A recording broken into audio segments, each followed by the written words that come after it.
We're about an hour and a half down the road from UT Austin, but we have over 30,000 students. So we are a lot larger than people expect, but we are not a highly privileged university. Of our 32,000 students, almost half of them are first generation, which means they're the first person in their family to go to college.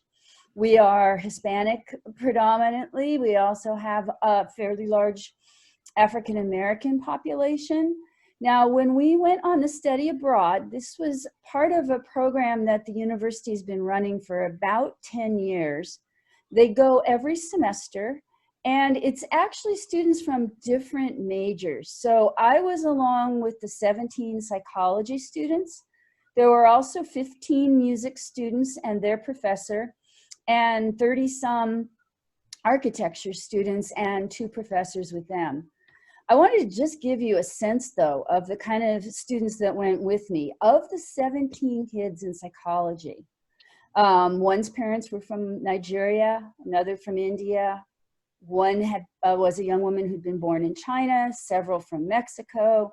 This was a diverse group of students, and some of them had worked 2 or 3 jobs to be able to afford to go on this trip. In fact, one of the students, this trip to Italy was the first time he had ever been on an airplane. So he asked several of us beforehand, you know, what's the protocol? What do I pack? How do these things work? And we don't always realize how many students don't have the sort of the opportunities that we always think of as just being, you know, middle class. Of course, you've been on a plane. Urbino is an interesting town. It's up in the mountains in the Marche region of Italy. It was established by this duke. You've probably seen his picture because this is a very famous picture of him and his wife. Apparently he was quite progressive in terms of human rights and education. The University of Urbino has been there since the 1500s, and that's the picture there on the side, if you can see it. The deal UTSA has with Urbino is that we go there each semester. Our students are housed in a dorm.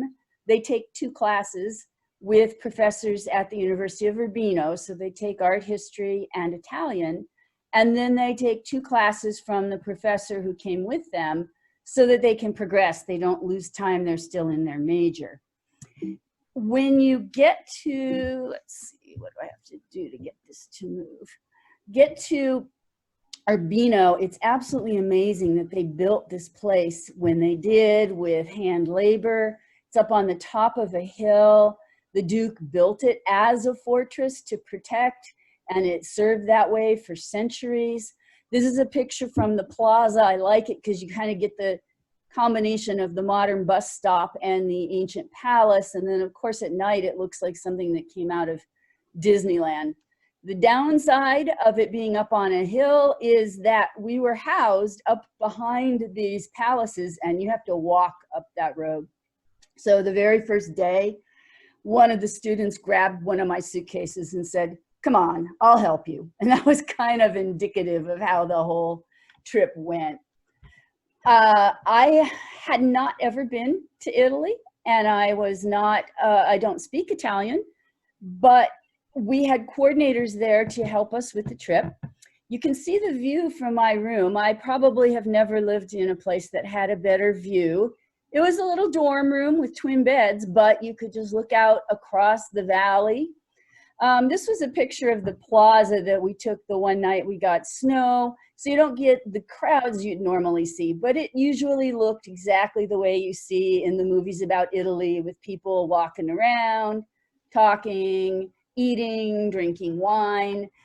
And we were there for the first 3.5 weeks, really feeling like, as Mary said, you know, we are here, we are in Italy, we're living the life, this is beautiful. We took trips, we went to vineyards, we actually went to Rome for 5 days the week before we left. So at the time, we were hearing rumblings about COVID. When we left in January, it was still something that was really being talked about as a problem in China. By the time we went to Rome, we were hearing a little bit about it occurring up in northern Italy, that there were some cases. It still had not truly dawned on us that this was going to be a game-changing pandemic. I think a lot of us can say that across the country. What was a little bit interesting is we spent a day in Pompeii.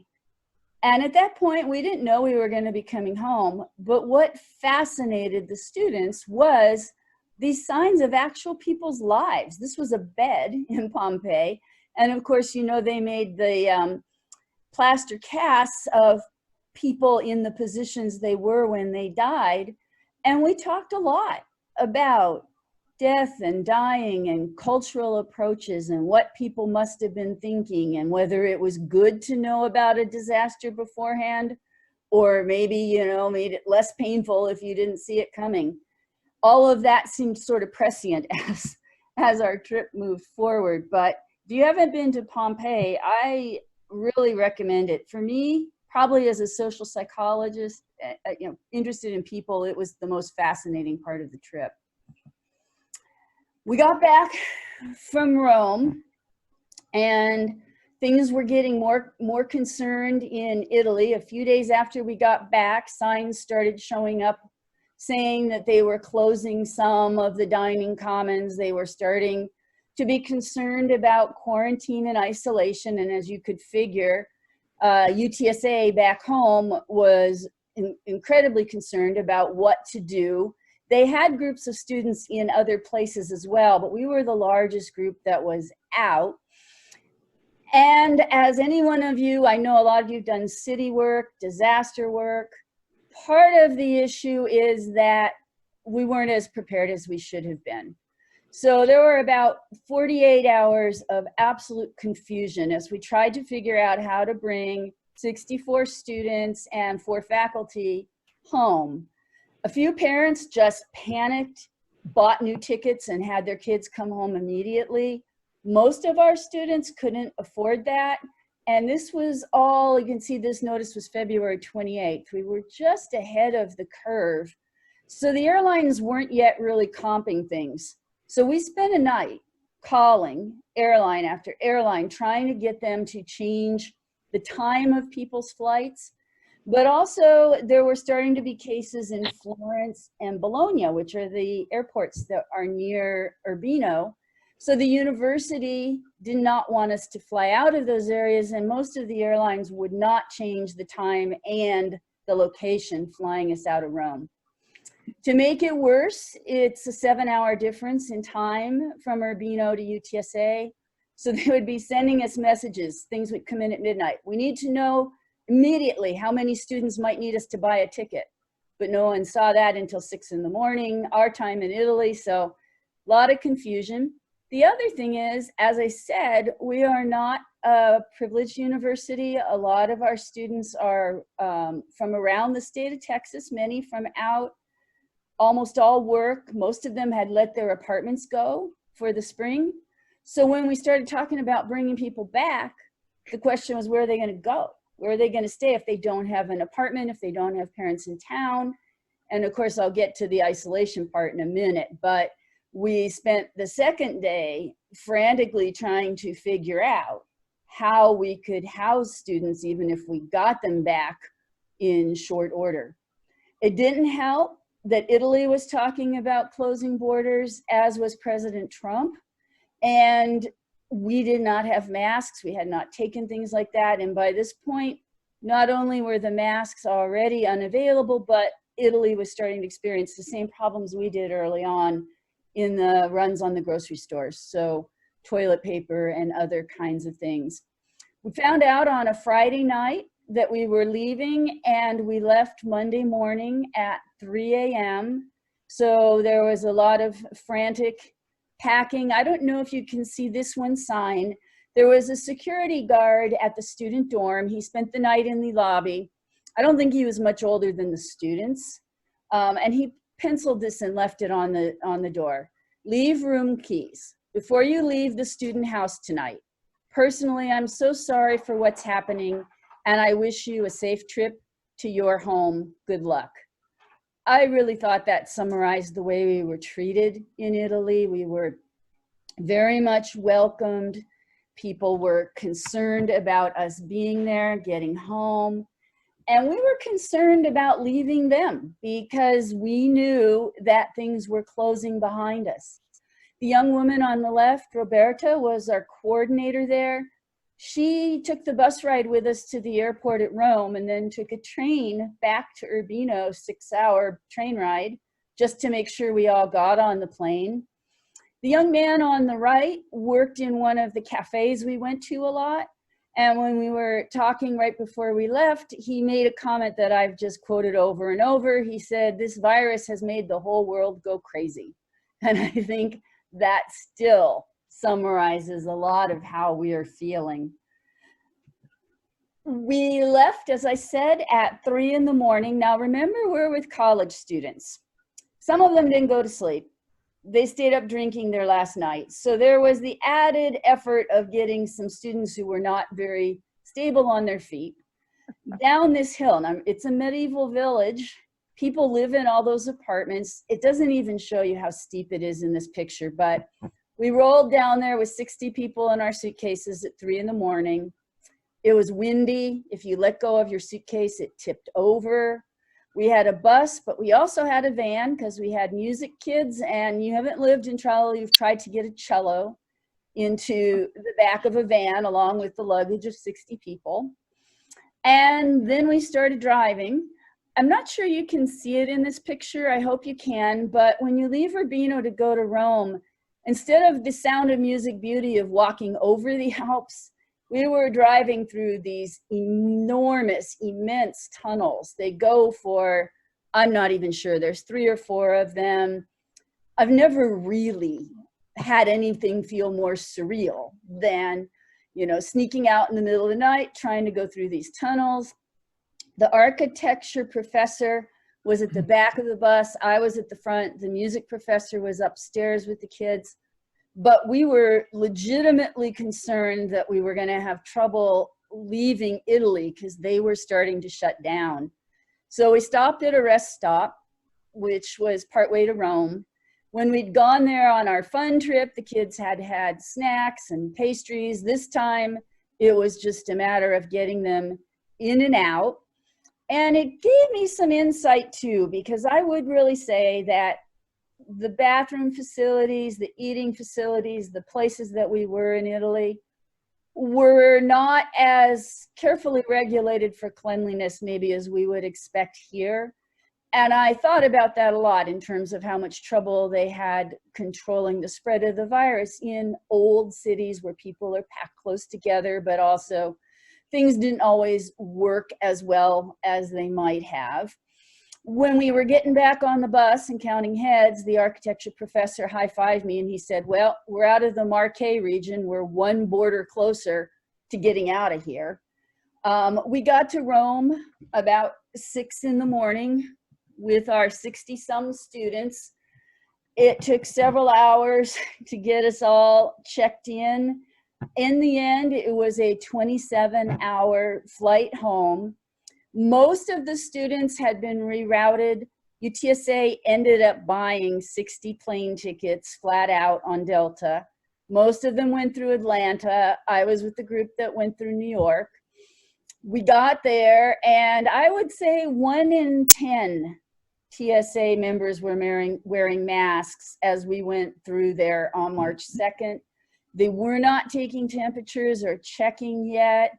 You know, in retrospect, I'm not sure how we came through Rome, Atlanta, and New York and didn't get sick, but it probably helped that most of the students were younger.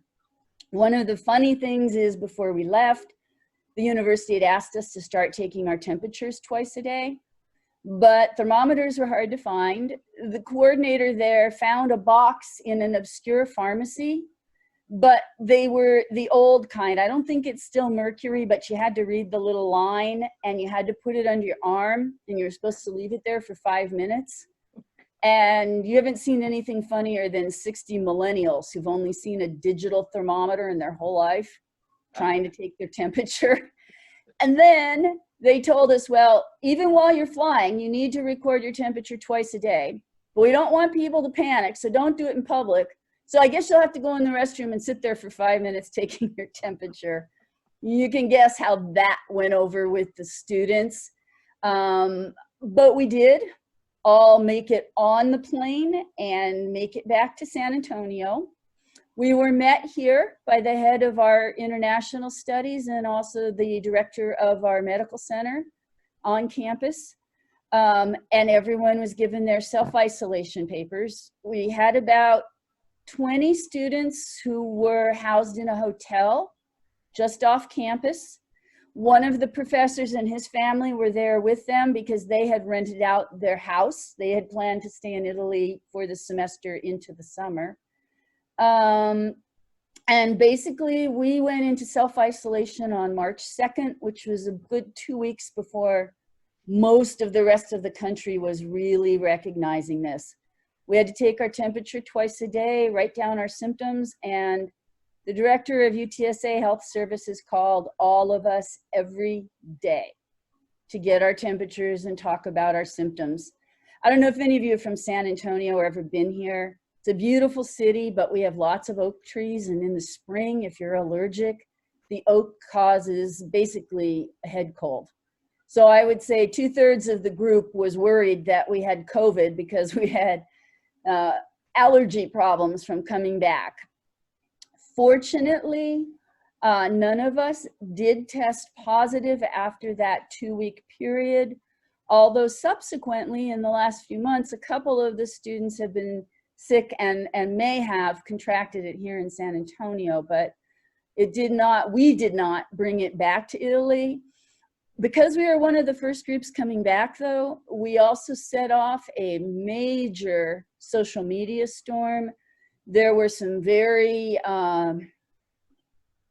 ill-considered comments on the university's Twitter and Facebook about how we were going to contaminate the city, ruin the dorms, other problems. Fortunately, by the time we got out of isolation on the 16th of March, the city itself was shutting down. San Antonio closed down on the 19th. So the students who could not go home after isolation were allowed to go back to the dorms, but they have lived there with food delivery from the cafeteria to their rooms. It was pretty Spartan, but for some of them, that was the only place that they had to go to. We finished our classes online. Since I had a small group, I got to do it by Zoom, which was nice because I knew them. I also knew they were struggling psychologically. I was also really proud of them, and I really want to put out a commendation for millennials. I know they take a lot of flack, but this group coped with a tremendous disappointment, a lot of financial stress, although the university finally was able to refund parts of what they had paid for the trip. And they came back to a world that had changed tremendously. San Antonio, of course, is a tourist town. Most college students work in retail or tourism. All those jobs are gone. Many of them went back down to the Rio Grande Valley. Their parents are laid off. I've talked to one of my students from Urbino who's doing drywall right now to try to keep his family afloat. Others are taking care of their siblings, nieces, nephews, the whole homeschool issue. I want to give you just kind of a comparison to put this all into perspective. So I found a little map of the regions of Italy. I think they're somewhat like a state or a county, but the government is located in each region. We were in the Marche region, which is where Urbino is. They can see it there up under the lavender area. So we're nearer to Florence, kind of in between Venice and Rome. The major outbreak, the problems they had were up in Milan, in the Lombardy area, which we did not fortunately travel to, although I would have had we been staying there for spring break. We ended up spending 4.5 weeks in Italy instead of the 13 that we were scheduled to do. But if you look at the numbers in the Marche region, they had about almost 7,000 cases. They had almost 1,000 people who died of COVID. this is the comparable comparisons for Texas. You can see San Antonio down there in the middle. We've been very lucky. We've had only 63 deaths. I have thought a lot about differences in healthcare. One of the ironies is the class I was teaching there was psychology and health. And so we'd been talking about different healthcare systems. And one of the things I thought was interesting is that in Italy, with the centralized healthcare system, you could get quick compliance. People had only one health system. The government was able to shut things down tightly, quickly. In the US, as we've seen, we've had a lot more disagreement about how and when and where, and it's been done to different states. But what the US has done that is interesting to me is the level of innovation around getting supplies, people making masks at their houses, doctors, you know, changing the way things are treated. So I think there's probably some benefits to both systems that we maybe need to think about a little bit.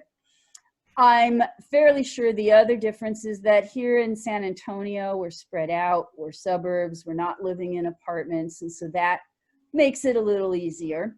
There's one other story I've told Mary, and I think I'll just relay this and then kind of wrap up. But the very beginning, the first weekend we were in Urbino, one of the architecture students got food poisoning. So a couple of us took him to the hospital. He ended up being admitted because he needed IV fluids.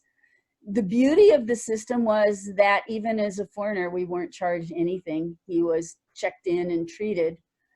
The downside is they checked him into a room that to me looked about like a hospital room in the 50s.